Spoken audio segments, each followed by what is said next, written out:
Good morning. How are you? I think okay. They're hearing everything you're saying. So don't say anything crazy. I just could hear it. Too late. Too late? Oh, well, good. Then let's just relax. Who cares? None of your jokes.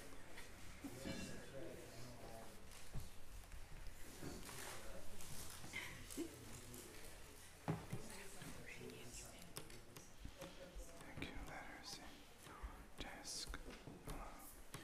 Take care, Pat.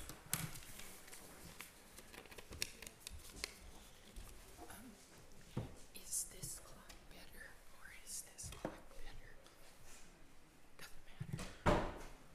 Doesn't matter. This one's probably more consistently accurate. Yeah, this one goes. This one goes. Cuckoo. It makes up its own mind.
Good morning to all of you.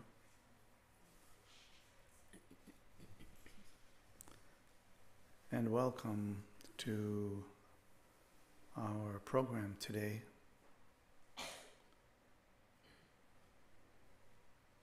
Of teaching on the Bodhisattva vow.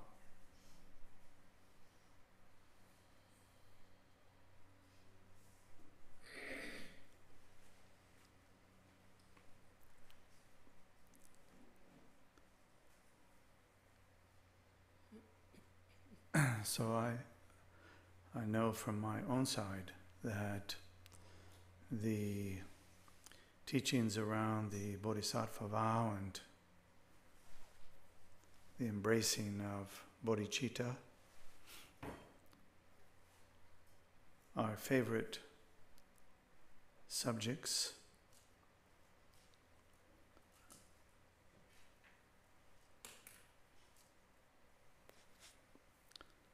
And so I intend to thoroughly enjoy myself and hope that you do also.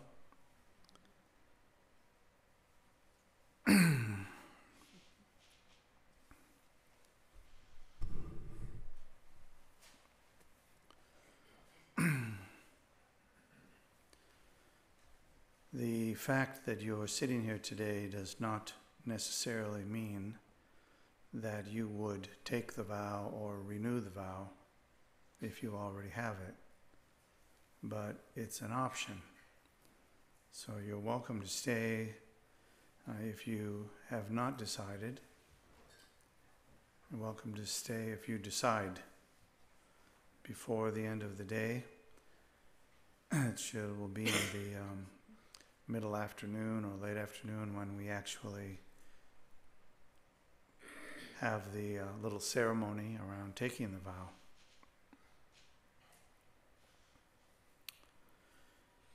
And just so that you're clear about a couple of things that are practical,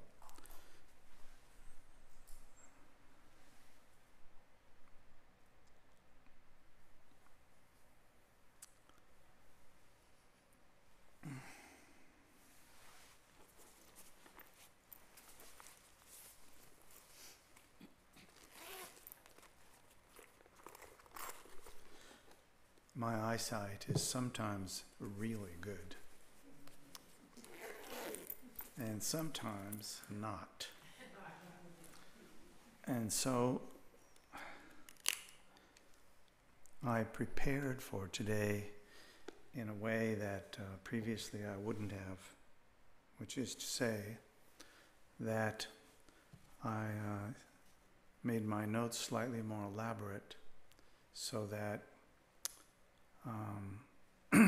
at times I might have to read the notes, and other times I won't have to read them.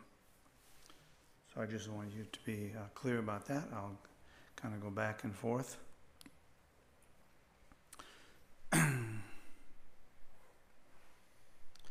This has nothing to do with my impending age.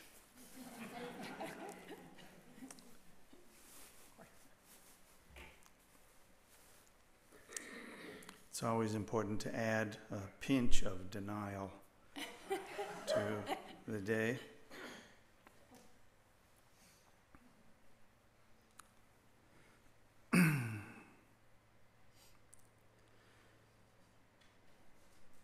Anyone who has engaged in Buddhist practices, studied Buddhist philosophy,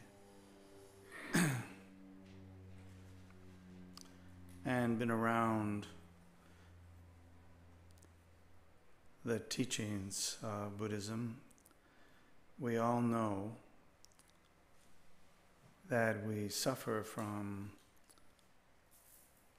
a continuous experience of a self.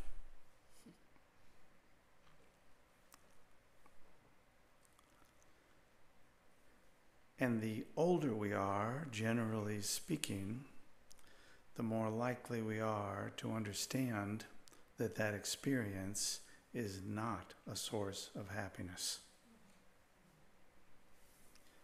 The younger you are, the more likely you are to think of it as the very root of happiness.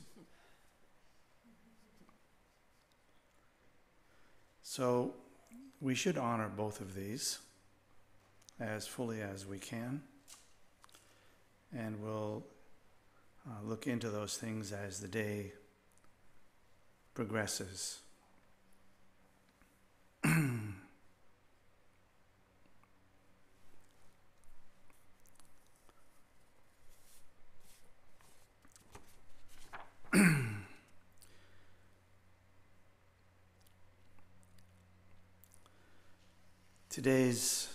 All of today's teaching will be about the vow, one way or the other, either formal teaching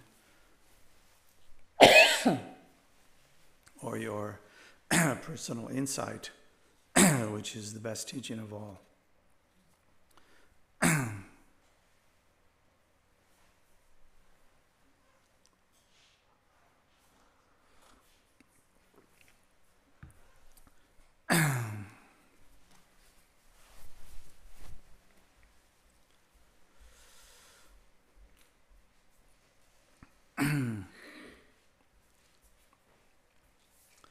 Most of our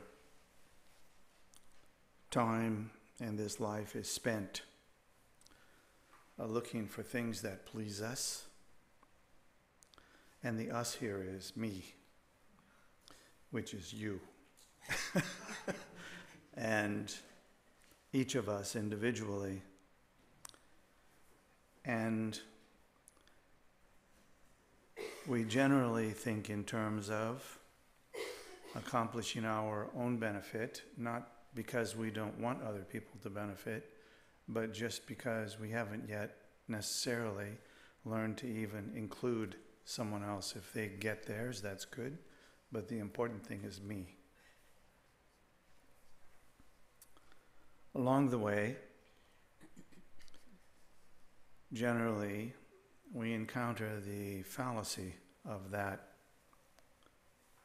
direction,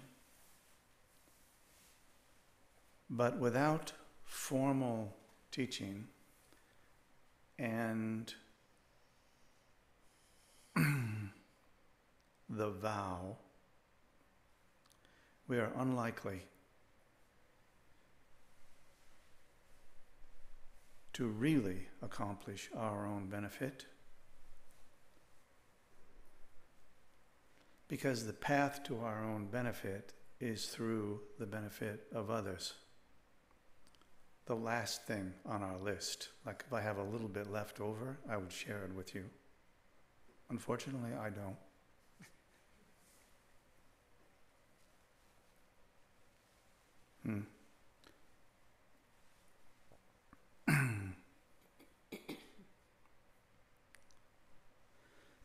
Each one of us represents, of course, just ourselves.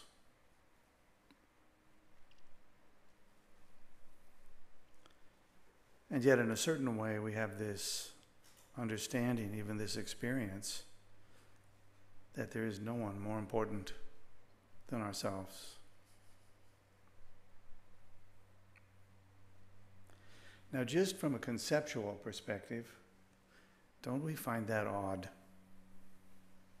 Forget the experiential side, just from the conceptual side, to be one person out of how many billions, uncountable beings. How could we even for a flash think that our welfare is more important than all the others? And yet, that is our common experience, which is not to say that anyone who has that experience is bad, because if we say that, the meaning of bad loses all of its meaning, since we all have that experience. So in order to maintain a certain sense of what bad might be, we have to actually honor the experience of my benefit is the most important. It is our starting point.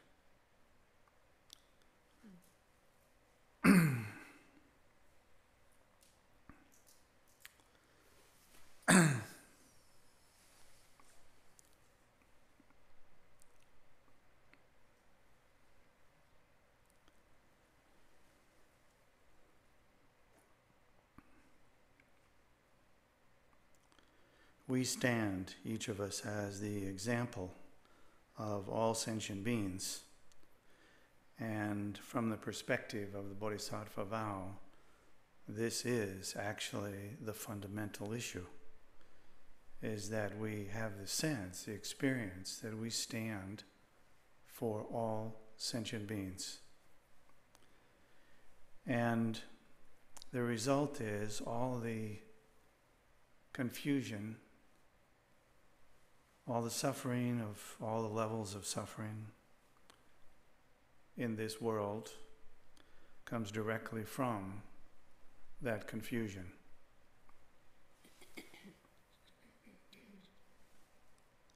It's very interesting just to change our vocabulary slightly, to put the support in a slightly different place.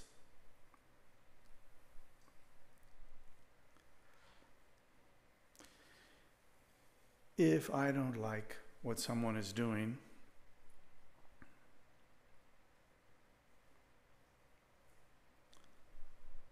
I'm likely to say that person is a bad person, or they're an angry person, or they're having a bad day or something. But if we replaced all of that just periodically with the word confusion, because we all relate to confusion, and we all should relate to confusion even more than we relate to it, because there is the real issue. Not that they're inherently bad, just confused. We also have a tradition in Buddhism, especially in this Mahayana tradition of today. We have a tradition of confession.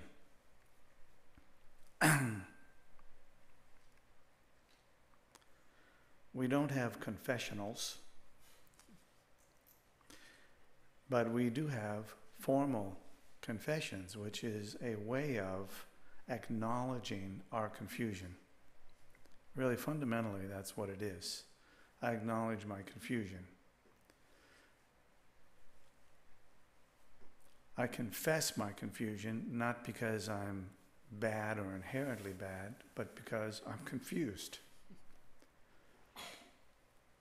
If I understood why I was confused, I would not be here confessing, because I would be doing something else which would be helpful for myself and others.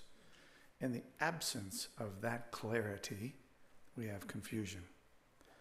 So I think it's important to make the point, like really solid, that there is not a single sentient being, human or otherwise, no matter what they have done in this world to other beings, there is not a single one who does not deserve to be free of whatever their suffering is. Now that's contrary to what most people actually believe, which is that a good spanking is good for everyone from time to time.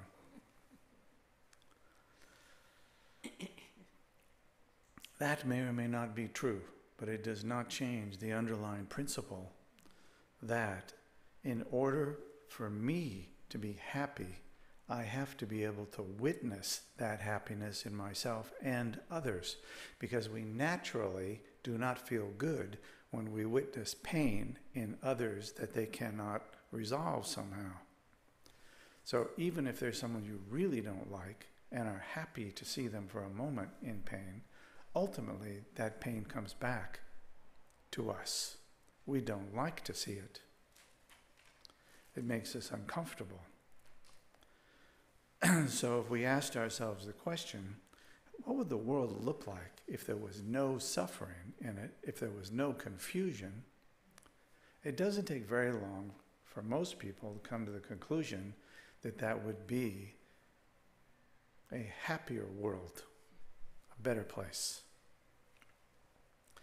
So this understanding, which we could say at this very moment is kind of surface level, but nonetheless, this understanding is the basis of the Bodhisattva vow, as well as all of the practices to bring benefit to ourselves and others as part of that vow.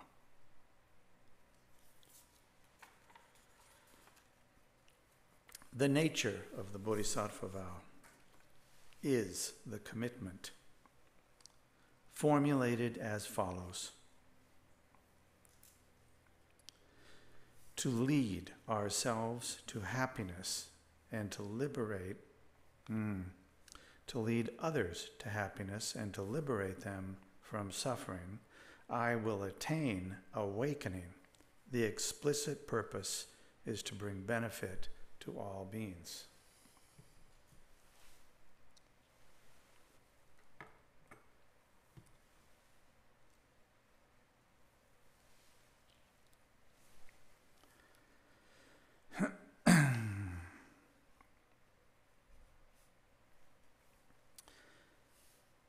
So how do we lead others to happiness?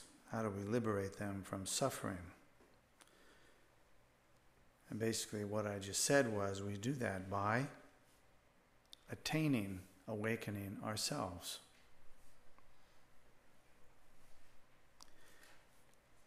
It's difficult when you're suffering to lead others away from suffering. So inherent in the Bodhisattva vow is the wish to personally be free from suffering, implied at least by virtue of making the wish and making the determination that I will free myself from suffering and lead all others out of suffering also. Now that formula can be read in a number of different ways and in different schools and different teachers say it a little differently. But it all comes down to basically the same thing. I will use this life, that precious human existence, in order to free myself from the causes of suffering that I experience, and in order to lead all beings out of the confusion that leads to their suffering.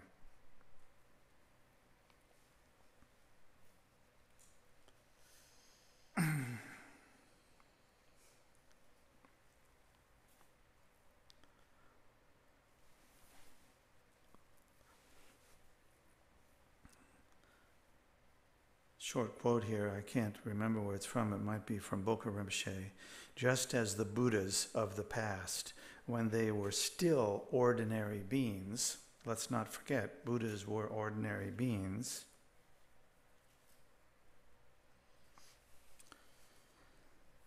first having taken the commitment to attain Buddhahood for benefiting all beings, they did this by practicing the 6 perfections, up through the perfection of wisdom. In the same way, I will follow in their footsteps. So this is looking at the vow from different sides and different angles. It always translates pretty much the same.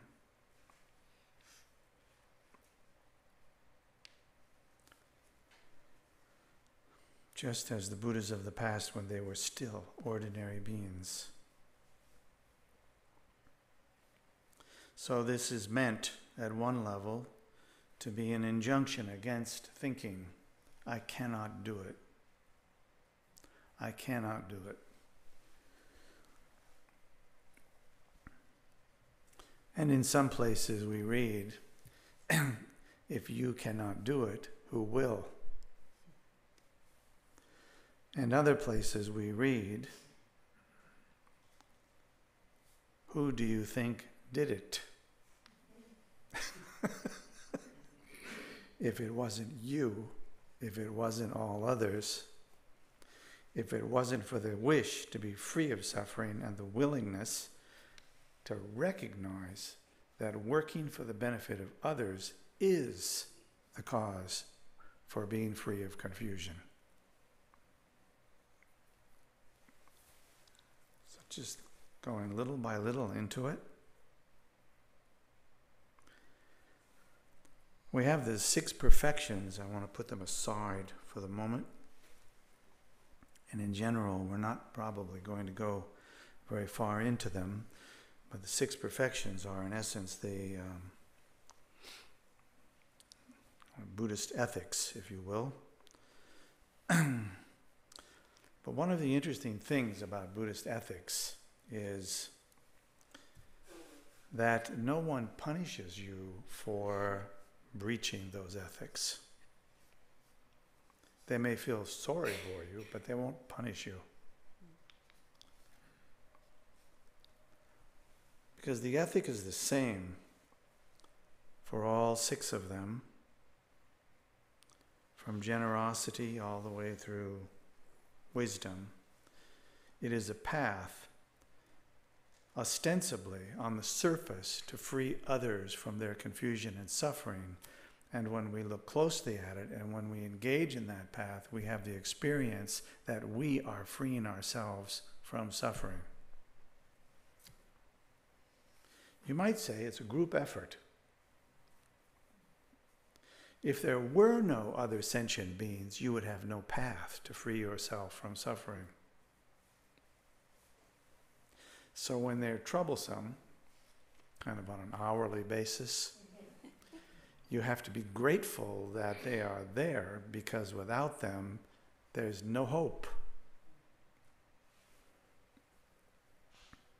We could go into that no hope if you like, maybe later this afternoon, when you've lost all hope. So following in the footsteps of great beings is what the Bodhisattva vow is really about, along with the means and the instructions for it. You want your life, we all do, to feel like it is worth living. Like we weren't just born and continuously wasting our lives away like most of us did when we were 12. Though it felt great. But at some point along the way, maybe we want more.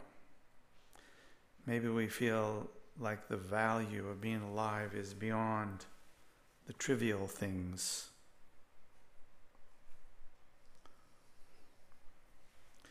This Mahayana vehicle is called the Great Vehicle, not because we intend to improve, but we intend to completely free ourselves from suffering and its causes, and to lead others into the same place. And when we look close, we can see that this actually is possible because we're here.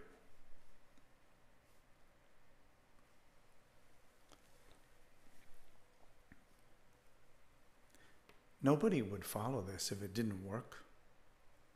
Let's just be clear.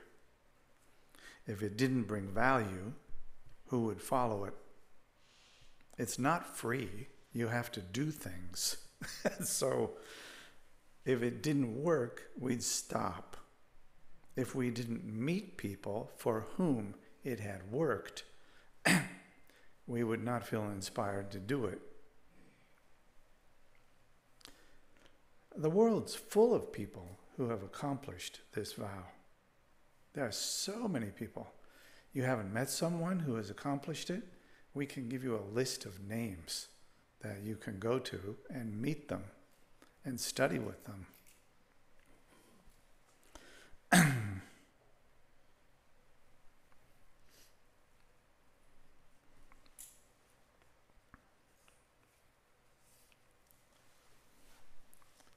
The vow of awakening.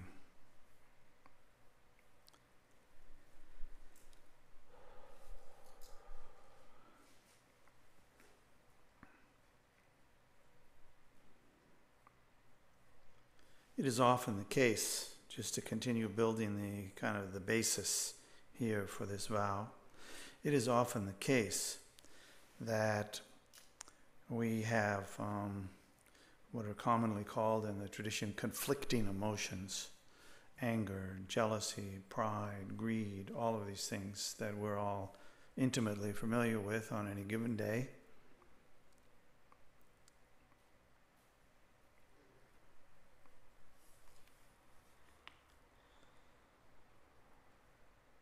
We are troubled by these things, and mostly when we do things to alleviate those, the pain of the jealousy, the greed, the pride, and all, we do that in unskillful ways, which often results in more greed, more pride, more angst, more everything. It just keeps coming. So part of the Bodhisattva vow, the promise of it, is that it is a method to actually free oneself from confusion and suffering, from the causes of suffering. It sounds like it's about each of us individually. And to some degree, that has to be true. If it doesn't work for you, then you'll stop doing it. So we have to keep noting that this is not about being a martyr, not about being in a state of gloom for the remainder of your life and calling it a virtue, but rather that bringing oneself out of the causes of suffering is a source of great joy, which then, of course, can easily be shared with others.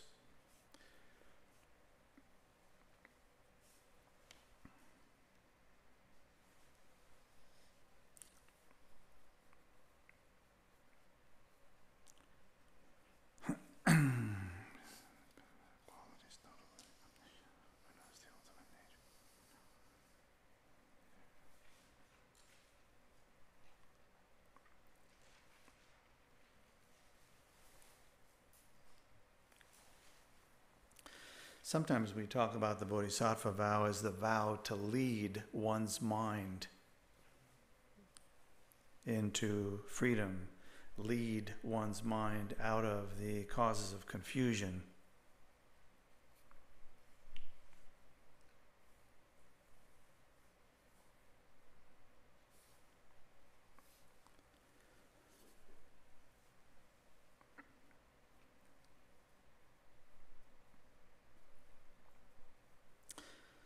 There are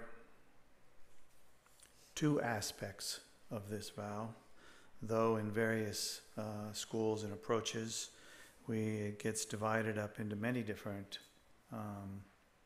levels and methods. To some, I hope to some significant degree, we'll simplify that today, and then we can also encourage ourselves later to study and work on these things.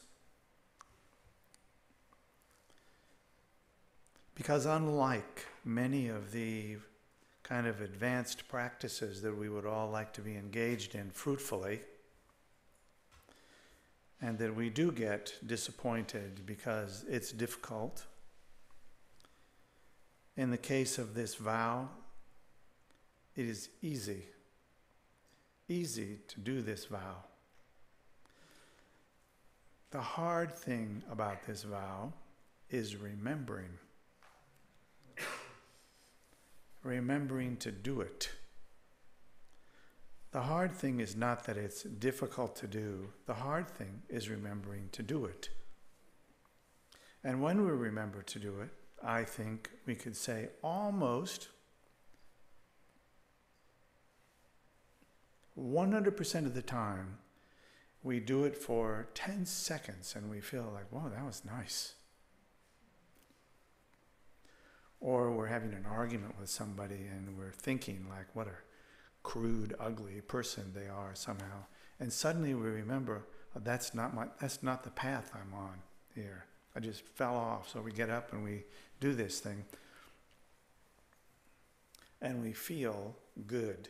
We feel like it was worth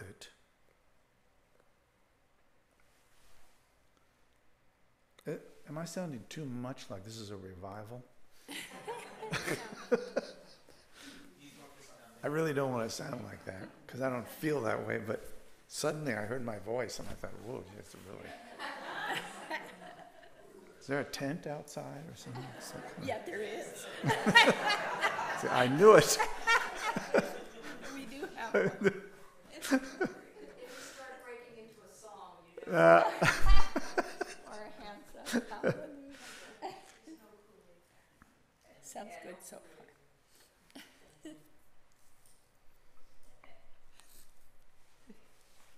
There's some funny things in the vow that are also, I think, profound. One is, there might be people here who shouldn't take it.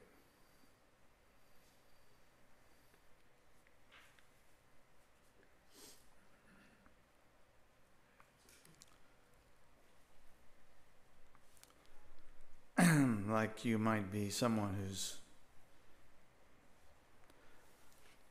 maybe you're naturally kind of a nice person.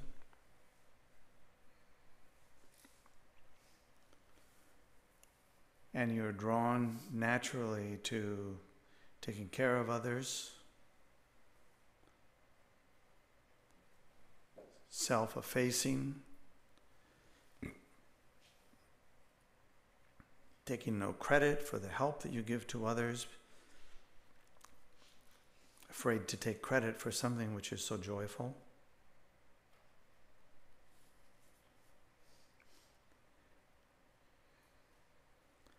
No matter what other people do to you or say about you,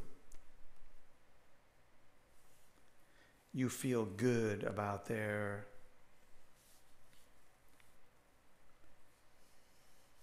inherent awakened mind and their unbounded potential in this world and beyond. The more things we add on to the list like this, the more we may think this person should not take the vow. They don't need it. This vow is for people who are judgmental, happy to hurt other people in order to get what they want, and so on. Make the list. I'm sure we all have our own personal version of it.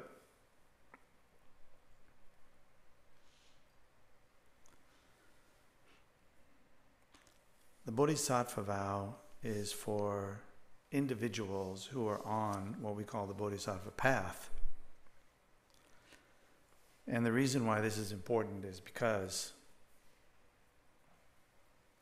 I can say from my side, because I'm sitting here in the guise of teaching this, but people will come to me and say, I don't think I should take the vow.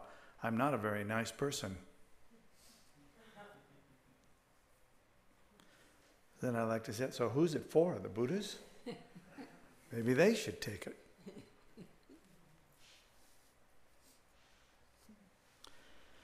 So it's helpful, I think, to take a look at the couple of stages here. One is first, obviously, the vow is meant for sentient beings, that is, any being who has consciousness, a mind of some kind, not necessarily a brain, a mind.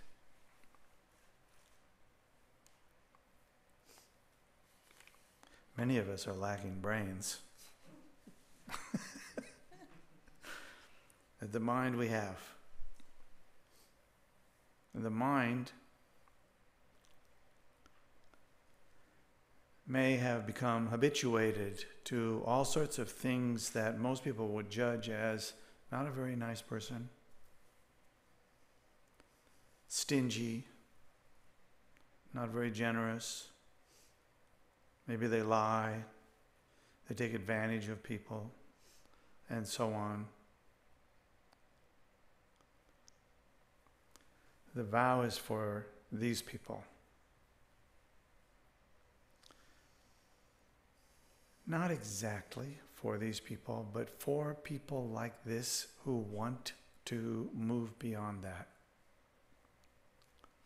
who want to be free of confusion, experience clarity under all circumstances, not just when we're sitting quietly and peaceful in the meditation hall and we're able to manifest a sense of generosity in our own minds, not just for that, but to really see clearly both of the causes of suffering and have the experience ourselves of that suffering and see the relationship between the suffering and its cause. This is kind of, in a way, you might say, the science of the vow. It's experiential. It's meant to be something that we can see and taste. Like when I'm unhappy, I might look and see, oh, I see why. Today is a problem. I see why maybe I didn't get so much sleep last night. Thinking about some disagreement, for example.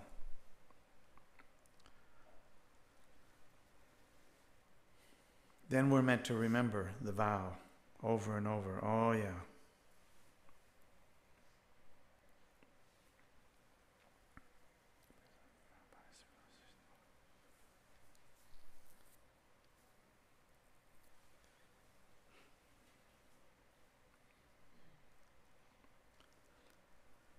So there are two kinds of bodhicitta. And we'll talk a little bit later about the distinction between bodhicitta and the bodhisattva vow. There is a little difference.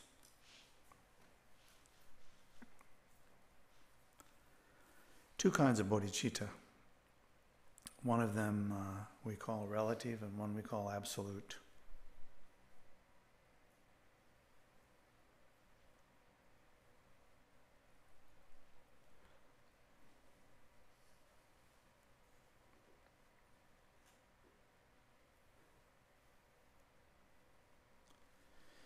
If we were to just kind of nail down the absolute, we might say something like, absolute bodhicitta is the union of emptiness and compassion, which is one way in which we reference deep wisdom also. But in and of itself is not so useful. When we fill our mind to the brim with loving kindness and compassion for others, that's what we call relative bodhicitta. Relative bodhicitta is what we need to look at as the actual gold. The ultimate bodhicitta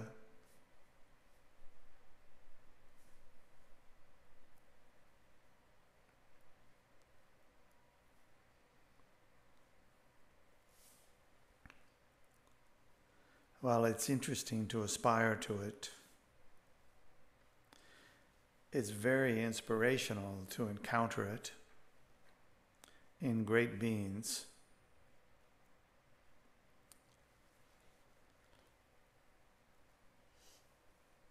People like our Boka Rinpoche when he was living, like the Karmapas, like His Holiness Dalai Lama, and others who manifest this absolute bodhicitta.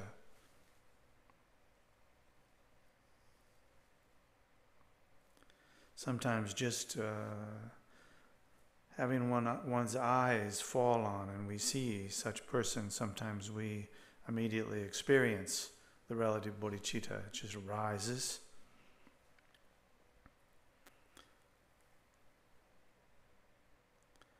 And we often get it really fresh, kind of like someone who's never had it, then they get it kind of like a slap in the face, pleasant one. And then it disappears. Sometimes it disappears for years.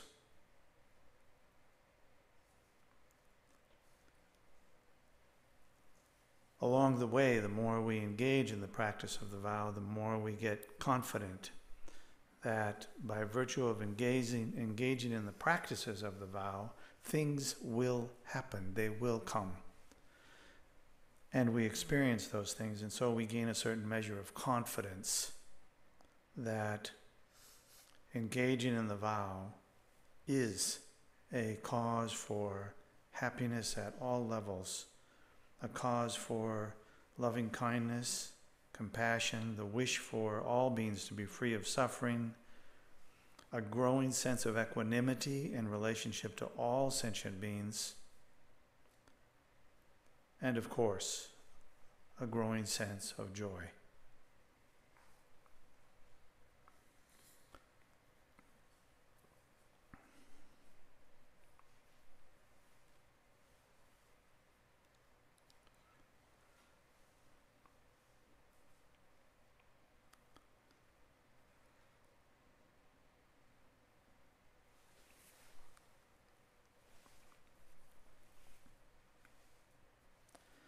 The relative bodhicitta, we could say, is what we do. It's what we do for the practice.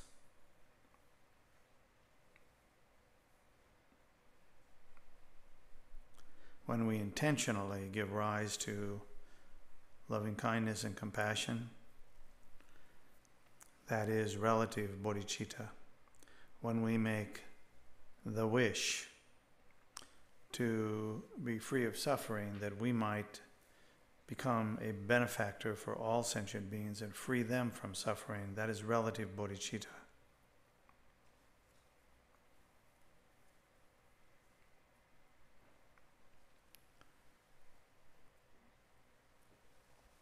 Relative bodhicitta is the mind moved by great compassion that turns itself toward beings and thinks, I must liberate all beings from the suffering of samsara and establish them in Buddhahood.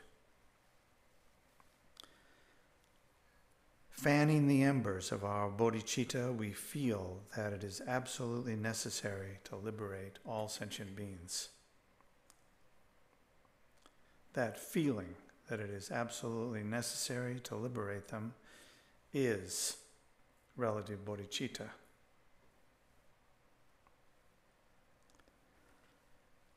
You can never think about ultimate bodhicitta, but if you practice relative bodhicitta, you will have the experience of the ultimate bodhicitta.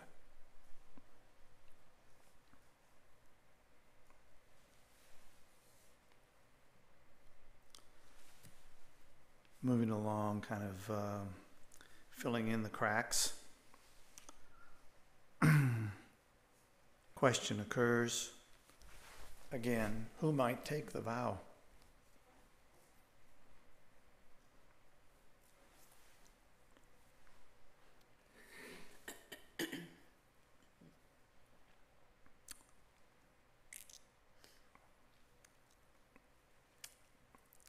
Out of Bokar Rinpoche's little book,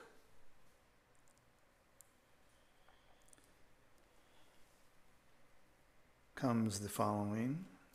A precious human existence is not sufficient to take the vow.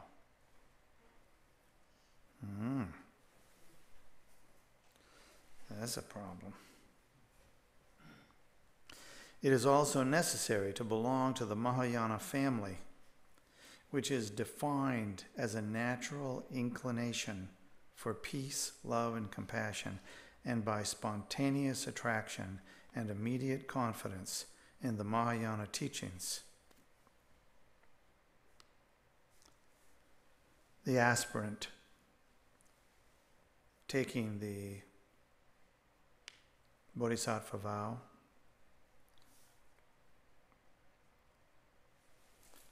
must take refuge in the three jewels and place themselves under the protection of the Buddha, the Dharma, and the Sangha.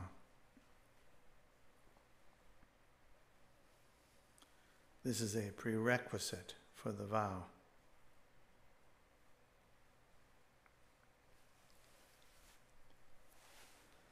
As many great teachers will say, things need to be done in a certain order.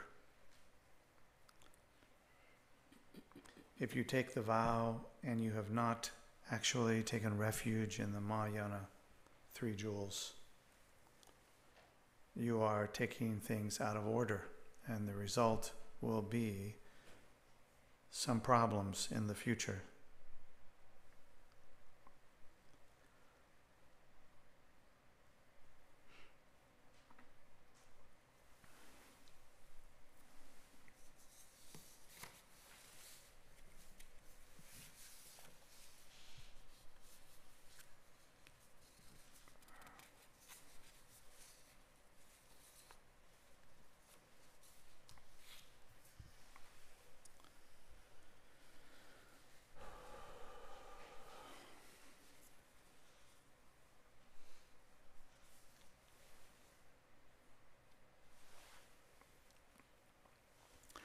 The vow should not be taken without some instruction about why one would take the vow and how one could practice the vow.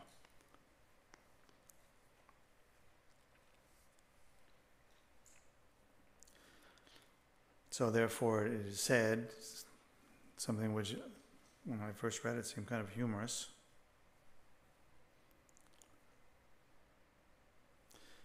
You should not take the vow if the following two things are true. One, you have never taken it before. Second, you have received no instruction as to what the vow means and why you would take it. So there's quite a bit of pressure to look at the vow and why you would take it and what its benefit might be.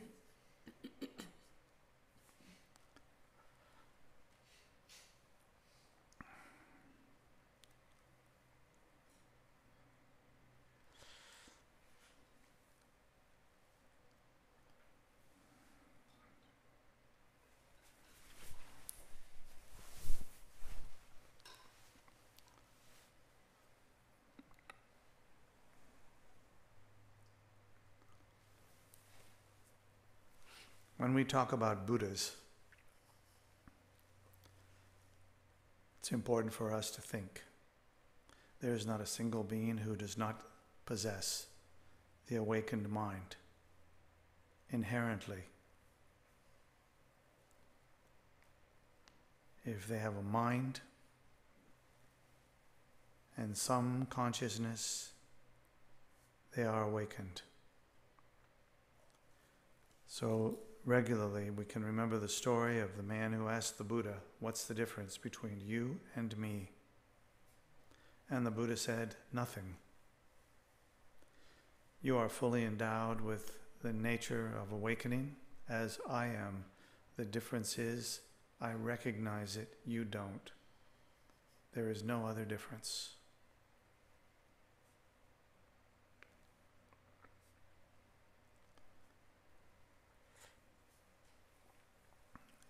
In the Mahayana tradition, it is taught that failure to arouse the mind of bodhicitta makes full and complete enlightenment impossible. We must nurture the awakened mind by giving rise to the wish to benefit all beings and free them from suffering. In ourselves, that nurtures the awakened mind.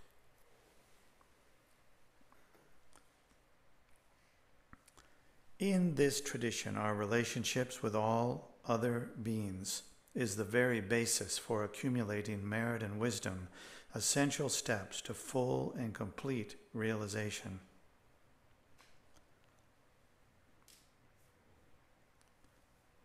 It's simple, important not to forget it.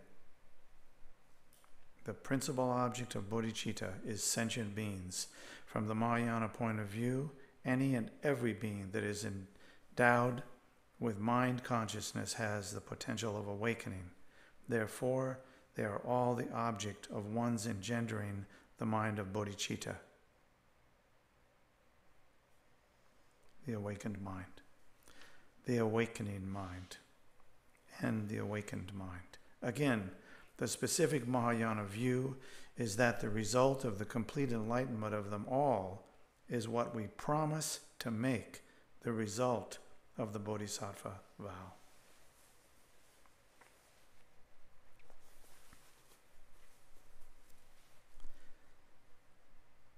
If it sounds like it's pretty big, then you're on the right track.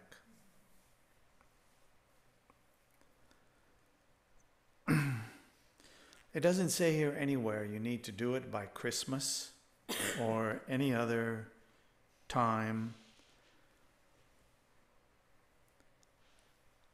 But there's a strong injunction to practice the precepts of the vow as often as possible. So there's a fundamental truth which I think we can all agree with, in principle at least.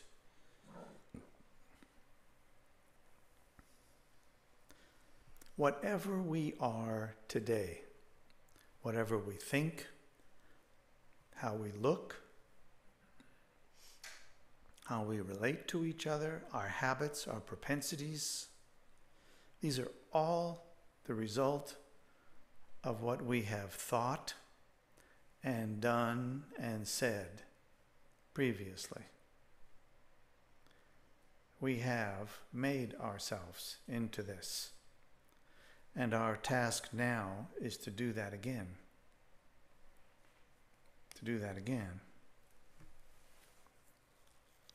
And we know that we're capable of it because we already did it. We already did it so profoundly that we don't even recognize that we did it anymore. But there's another piece in it that is very important, and that is that when we say that we're kind of the result of all of the things we've thought and did and said, we tend, as Westerners, to land on the place of all the things that I thought and did and said since I was born. That's our kind of natural, that's the default. Here we need to step out of that default and take the boundaries off of the time. No boundaries. We're not talking about since birth. We're talking about no beginning and no end. So that changes, if you ponder that for 1 minute, that changes everything. It should.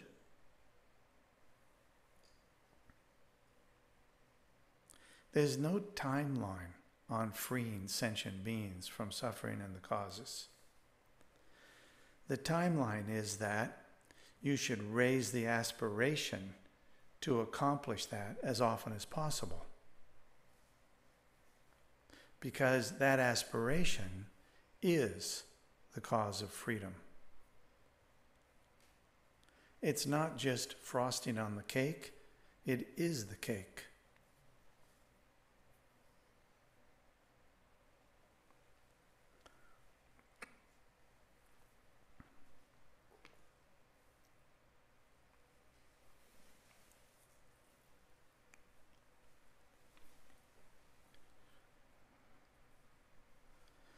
Specifically from the Vajrayana point of view, that is Vajrayana Buddhism,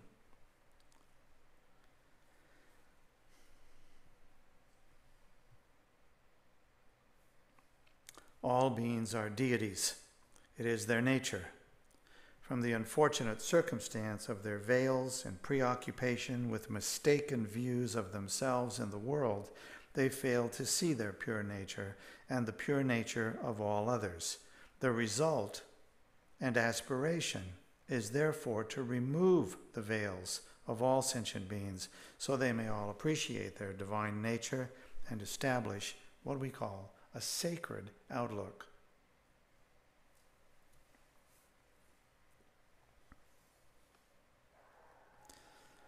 Then the question, how long does it take to give rise to the mind of bodhicitta?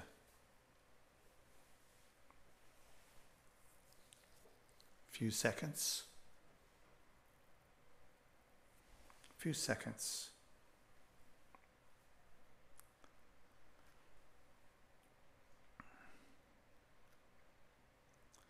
Something that takes only a few seconds we should be able to do 1,000 times a day.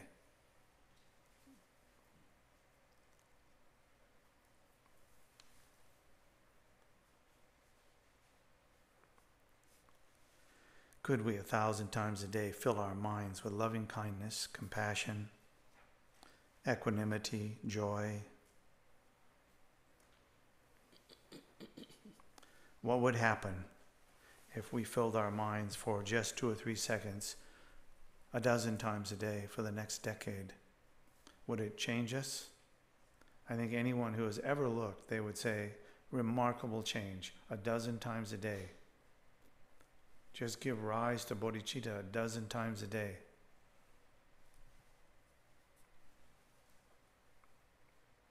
The thing is that once you develop the habit, you keep finding yourself interrupted by it, which is really irritating. Specifically from the Vajrayana point of view, all beings are deities. That means that we already embody the complete result of the Bodhisattva path.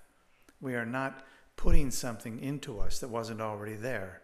We're just doing what we need to do in order to recognize what was and is already there. A few seconds.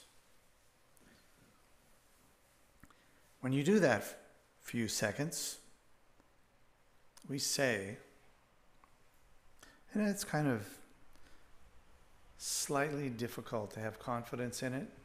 You have to do it a few dozen times. Commonly we say, yet when you do that, the virtue is inconceivable.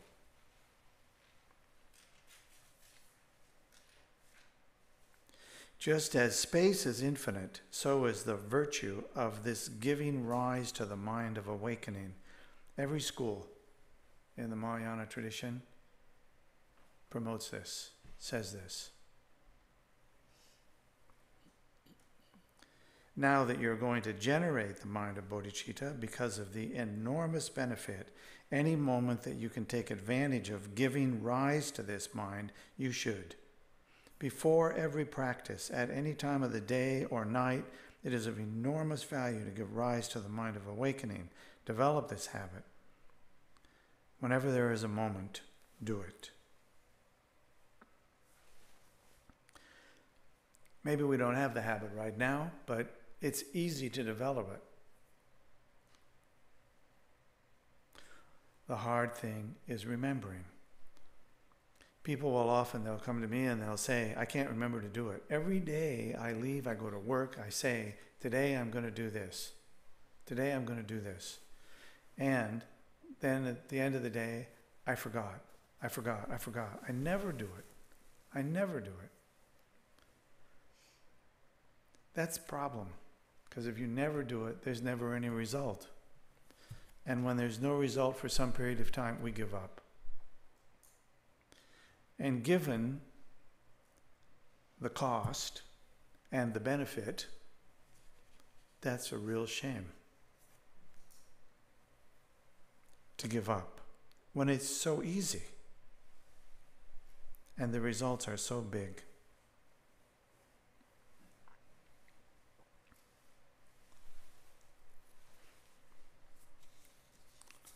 So I remember once, back in the early 90s, I think it was. I may be going back too far.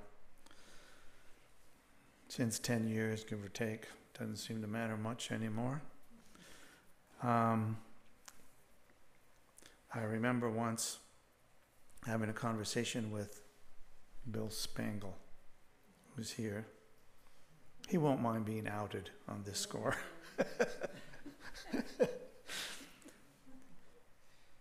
This is about reminding oneself, doing something so that you can remember to give rise to this practice.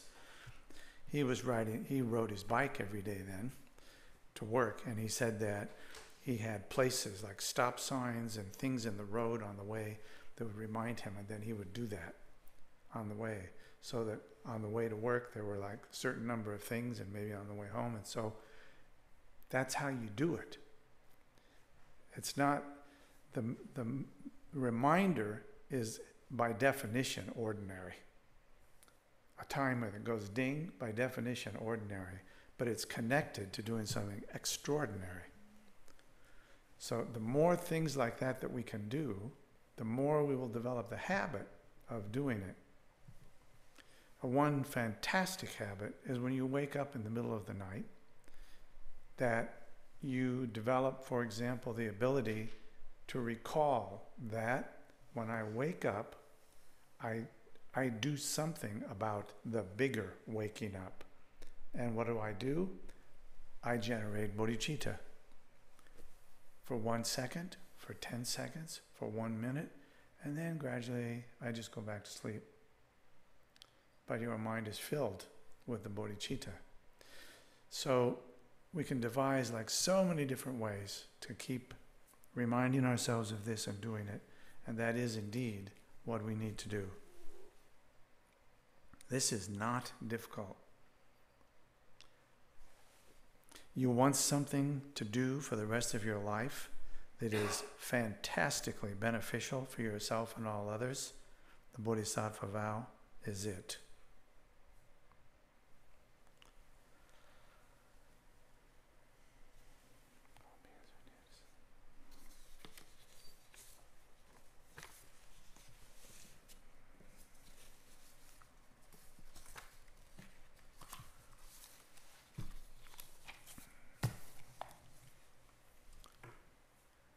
Are you struggling for a break yet?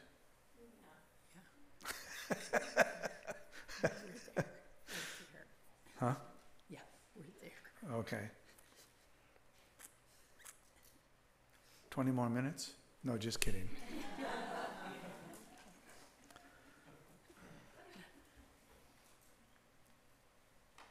Let's dedicate the merit before.